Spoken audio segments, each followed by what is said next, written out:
science. Theorists have let it be known that politics is a behavioral science. The national chairman of the Labour Party, Mr. Julius Abure, has rejected the meeting of the party convened by Abia State Governor, Dr. Alex Otti. In a statement issued at Abuja on Thursday, a chieftain of the party, Abure Ifo, the party insisted that Governor Otti and others who converged at Umuahia for the supposed meeting have no power within the party's constitution, the Electoral Act, and the 1999 Constitution as amended to convene a meeting. In fact, an expanded stakeholders meeting is not known to the constitution of the party, he said. Of a truth, the teething troubles of the Labour Party are far from over. Now let's share the story again by our news anchor, Nenadi Gabriel. Let's go there.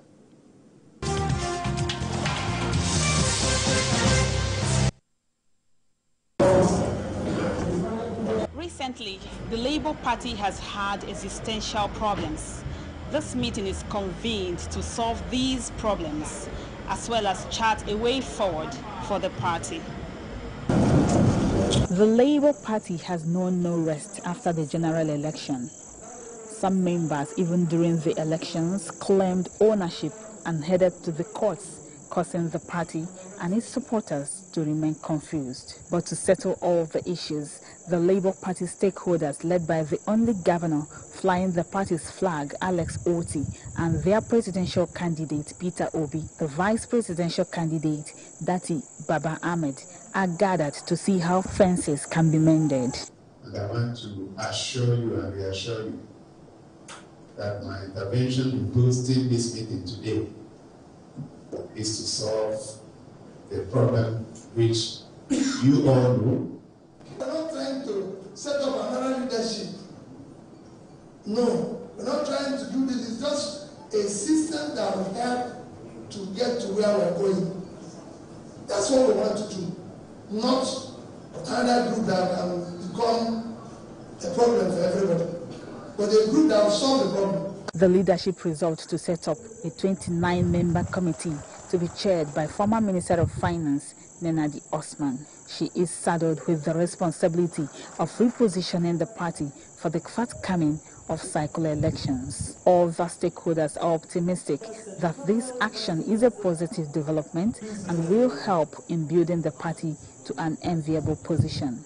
We have to put hands together to make sure that we put back our party in its rightful position. The party also resolved to encourage members to withdraw all pending litigations against the party in court. My name is Nigeria. I believe in Nigeria. And when people say, "Man, Nigeria don't approve to us," I said, well, it's we that allow everything to happen. People, the followers of LP, should take ownership of the party. In the 29-member committee have 3 members each from Nigeria Labour Congress and Trade Union Congress, 3 senators, 4 House of Representatives members, among others. However, absent from the meeting were the party chairman, Julius Abure, his deputy, Lamidi Apapa, and others in their camps. The stakeholders say they are committed to building a stronger and better Labour Party and solving its problems. Nenadi Gabriel, TVC News, Umuahia.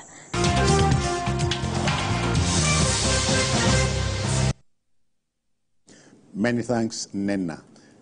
Charles, honest, after listening to the report, I cannot but agree that politics is not an exact science. I agree with you. But this, I think, you may be shocked for me you may be shocked if I say that I've gone through certain reports, and also I also have to dig into a session of the Labour Party constitution. Yeah. I think I personally support Abure in this. I will tell you why. Even beyond nomenclature. For instance, I think if you look at sections 11 and 12 of the LP constitution, there's no such nomenclature as expanded stakeholders meeting. And there's also nowhere a sitting governor of the party can call a meeting that has national outlook, because He is the leader of the party on the state level, at the state level I met. But you can't be the leader of a party at the state level. You're not calling a party that has to bring all national, whatever stakeholders together. That's where Abure is talking about. Now, the party has about 12 organs. Okay, 12 organs that's the LP. The 12 organs are, I think, national. I'm trying to look at their names now. You have the, okay, good. I think I have it here. National Executive Council. You have the National Working Committee, you have the Board of Trustees, and then you have state congresses. All these 4 organs at the national level are also replicated both at the state level and the local government, making it 12. Now, there are ways that I've spelled out how meetings should be convened, who should convene meetings. So for me, if OT has said he wanted to host them, maybe to bring about rapprochement to the party, because the party right now is in need of political vaccine in order to keep it alive. But we need opposition, no doubt. But for the fact that you want to bring or harmonize or rescue a party from self-destruct, doesn't mean you have to go what is against the constitution that runs the affairs of the party. As I said, either section 11 or section 12 of the Nigerian Labour Party Constitution has no room for expanded stakeholder meeting.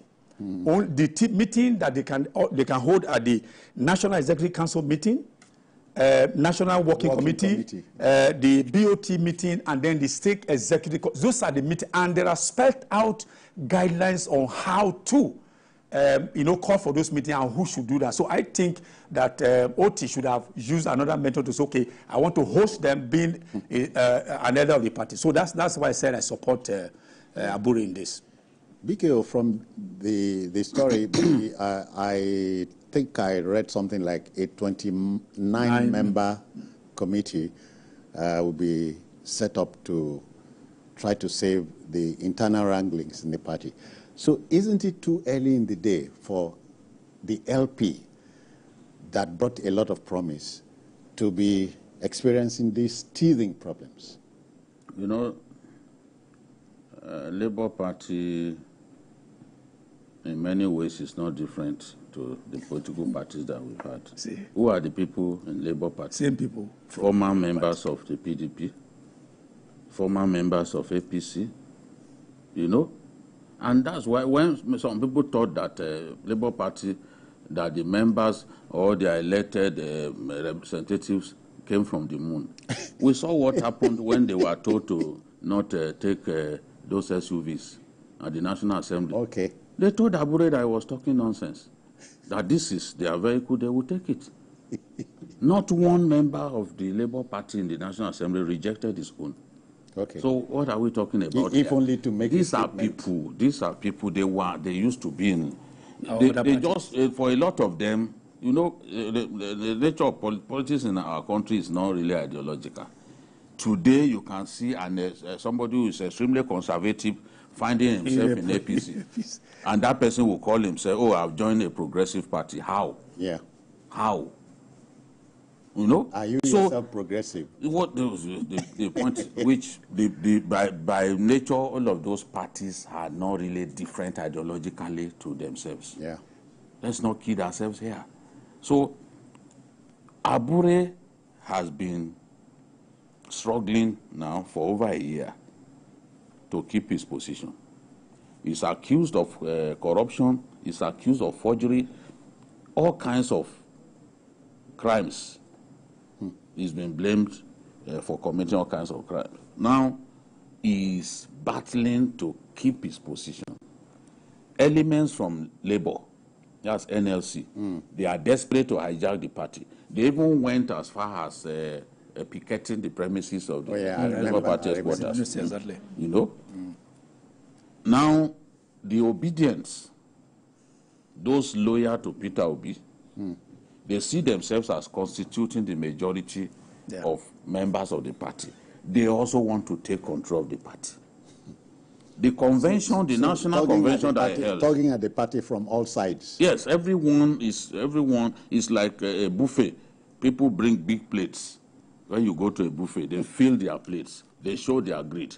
Everyone, you know, Abure is struggling now to retain control. And the way things are going, they are going to eventually take that party from him, because with the governor coming out, the governor had earlier announced that he will convene this meeting. Abure said, no, you cannot do it. Anybody who tries to do that, they are going to, the party will subject that person to discipline and all that. That has not happened. Abure is saying that the person who is to head the the caretaker committee of the party, Esther Nenadi Usman, former Minister of Finance, during the Obasanjo regime, is not even a registered member of the Labour Party. So what Labour is doing, let me tell Nigerians what Labour is trying to do. Labour is trying to organize a national convention. They do not believe in the national convention that Abure organized the other day, which the INEC didn't even attend. So they are they want to organize a new national convention and make the party have a much more national outlook, you know, with Hausa, Fulani people holding positions. I mean, just spreading positions across the length and breadth of our country, so that when 2027 politics begins to gain, people can now see them as an alternative to the PDP, because they know that PDP is still there, you know, but they are trying to see that in the grand scheme of things, when they start discussing, then the North can see it as an alternative. This is the grand plan. Abure, they will eventually dislodge Abure from the party headquarters. I know that this will be the next plan. Abure will go to court. The courts may support him, but it takes time before judgment is delivered. And during that time, you ask, for how long? You know, the biggest problem he faces now is the fact that Obi, who used to support him, has now gone to join these people. With Peter Obi joining them, Abure is like fish out of water. His days are numbered. All right. And I suspect that Obi will be able to convince him that, look, gentlemen, this thing, enough of this wahala now. Let's just do this in the interest of the party. Okay, then. We'll take a breather. We have a commercial break now. But please don't go away. Stay with us. All right. Welcome back, folks. We're still talking politics. In this case, the Labour Party. BKO, you know, yes, it's today Abure. Tomorrow, who knows? Lamidi Apapa is waiting in the wings. Yeah, I don't even know. You see, the party, in some states, the party is already broken into factions. You go to those states in the coming governorship election, they already have 2 candidates. And for a party like that, you do not expect that some of the terrible things that the older parties have done is what we'll see Labour Party doing, because the young people were clearly serenaded by Labour Party. And they felt, look, this is the best thing since sliced bread. Now, today, they can see that what is going on does not really make them happy. But as I said earlier, Abure will fight and fight, but ultimately, he will have to give up the fight, because the forces ranged against him are formidable. And in the past, he could hang on the fact that he had Peter Obi's support. Now, that was why he came out to say Peter Obi is the candidate for 2027. With 2027 so far away, you already declared that Peter Obi was the candidate. He did that to keep the support of Peter Obi, you know. But today, Peter Obi has been forced to come out and join these people. You also saw his deputy, Baba Ahmed. They've gone to that place.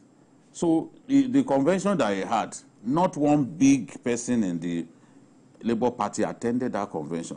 And the INEC also stayed away for reasons best known to INEC. So that already has created a kind of credibility crisis for him. And I know that his days are numbered. No matter, he can cite all the laws, all the sections of our constitution, or the Electoral Act. Invariably, when this kind of forces are arranged against you, you know that you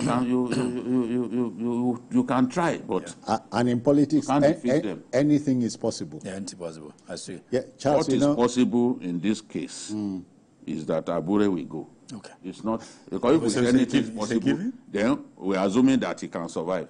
This one, he cannot survive.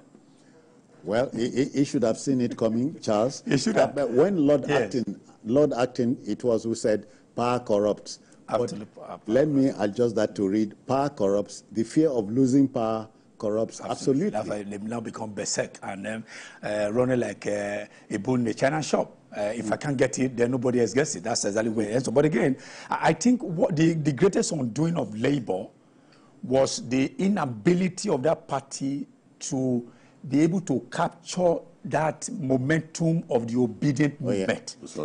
Sustain, because you had a what they call an organic membership, organic followership. So as you had Labour Party, you had the obedient movement. So if the Labour had been able to... Two strong elements. Well, no, one was stronger. Labour wasn't too strong, but obedient was strong. Yeah. So if the weaker element, which is Labour, had been able to, look at the political value, the electoral value of the obedient movement, they would have been able to look at it and start registering them to be card-carrying members of that party. By now, those people would have been what I call stakeholder of that party. Obedient movement are not stakeholder party. They are just followers of Obi. As Obi, they are not members. So understand. So a friend of mine told me, said, "Look, I'm not an LP member. I am an Obi." I said, "What's the difference?" I said, "Well, I'm not a card-carrying member." I wish they had done that. Maybe that would have been able to save Abure from all these things. Even if they did that, yes, it will have hastened the removal, decimation. Of this, because that group, that group very powerful and wants to take control of the party. So if they had registered, it would have made it even easier for them to take control of the party. I wish them well. Anyway. These are very trying times for almost everybody who says he or she belongs in a party.